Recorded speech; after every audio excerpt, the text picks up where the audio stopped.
You ever have a night when the rain just won't stop and the city feels like it's daring you to make one mistake?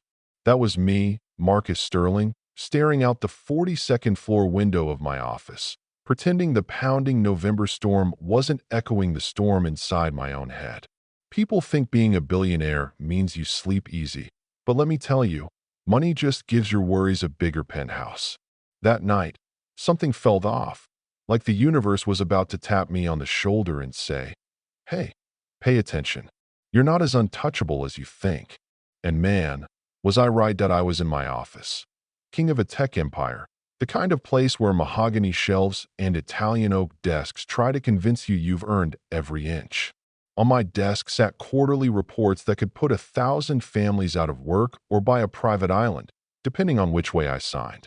But honestly, I felt emptier than the streets below. My safe was open behind me, completely forgotten. $100 million in cash stacked like emerald mountains on full display. I'd left it wide open, distracted by some call from Tokyo investors.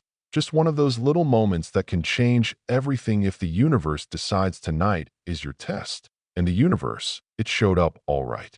I heard this faint scratching at the door. At first, I thought it was the cleaning crew, maybe Janet coming back to check on the numbers. But when I opened the door, it wasn't anyone I expected. It was this little girl, standing alone in the hallway. Hair all tangled, jacket way too big, shoes with holes that let in the rain. But her eyes, God, those eyes, blue as a July sky, cut straight through my armor. I swear, for a second, I couldn't breathe. She couldn't have been older than 7. How did she get past security, up to my fortress in the clouds? None of it made sense. She clutched her arms around herself like she was freezing right to the bone. "Sir, I'm sorry to bother you," she whispered. "I know you're busy, but do you maybe have some food? I haven't eaten in 3 days." The way she said it, like she was apologizing for surviving, it hit me harder than any boardroom fight ever did. "Sweetheart, how do you even get up here?" I crouched down, suit wrinkling, not caring if I looked like a mess. She told me she'd snuck in behind a delivery guy, hid for hours, waited till everyone was gone. The sort of thing you'd expect from a spy, not a kid. "What's your name?" I asked, and she said, "Hope. Hope Matthews." You know, I almost laughed. It was so on the nose it hurt. Her story came out in pieces. Her mom died in March, heart too tired from cleaning offices and looking after people who barely knew her name. She tried to stay with a neighbor, bounced through shelters that were always full, but mostly she'd just been invisible, like all the other stories this city tries to hide. She was hungry, but what she wanted most was dignity. That was the part that really got to me. I brought her inside. She took in the rugs, the windows, the sheer excess. And then she saw the safe, wide open, money everywhere. She froze. And here's where I was sure the universe was playing a game on me. I watched her eyes. She could have run, grabbed a handful, disappeared forever. But after a long pause, she looked up and asked, "Mister, I know this sounds crazy, but could you maybe lend me just $1? I promise I'll pay you back someday. Not 100, not 1,000, just $1 to get something small to eat." Standing 3 feet away from a fortune, all she wanted was enough to survive. That was my test, and honestly, I think it was her test, too. "You see all that money?" I said, not sure if I was trying to tempt her or test myself. "You could take enough to change your whole life. Nobody would even notice." She looked at me, dead serious, and said, "That would be stealing. My mama always said, once you lose your integrity, you lose yourself." I swear, it was like hearing my own mother's voice from when I was growing up poor in Ohio that we made grilled cheese sandwiches. My mother's recipe, her mother's recipe, the kind of comfort food that tastes like hope. She ate slow, savoring every bite like it was gold. I watched her, realizing I'd never seen anyone enjoy food so honestly.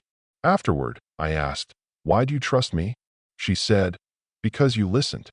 Simple as that. I ended up telling her about my own rough childhood, about sleeping in the car with my mom, about feeling invisible. I think it was the first time in years I told someone the truth about who I really was. She listened, and she understood, like no adult in my life ever really had. She asked, "How'd you go from there to here?" And I said, Someone gave my mom a chance. Sometimes all you need is one person who sees you. Right then, I knew I wanted to be that person for her. I offered to take care of her, not just for a night, but for as long as she'd let me. She was quiet, scared of being too much trouble, scared of being sent away. "What if I'm not enough?" she asked. "What if you change your mind?" I promised, hand to heart, "You'll never be alone again. Not ever." And I meant it. You know what I mean? Sometimes you don't choose family. Family finds you. But just when I thought we'd found our peace, life threw another twist.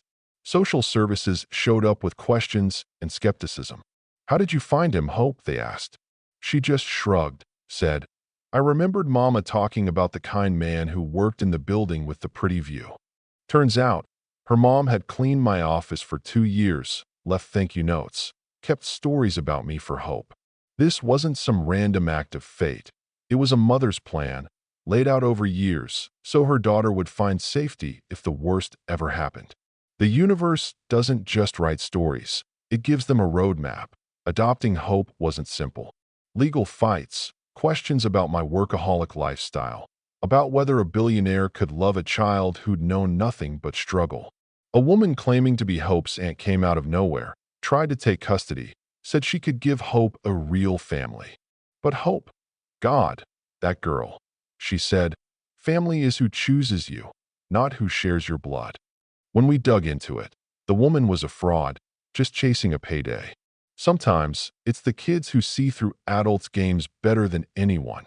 After that, everything changed. I stepped back from my company, shocked my board, terrified my investors. They said it was career suicide, but honestly, building a family felt like the only thing worth risking it all for. Hope moved in. We made a home together. She still struggled with feeling like she had to earn her keep.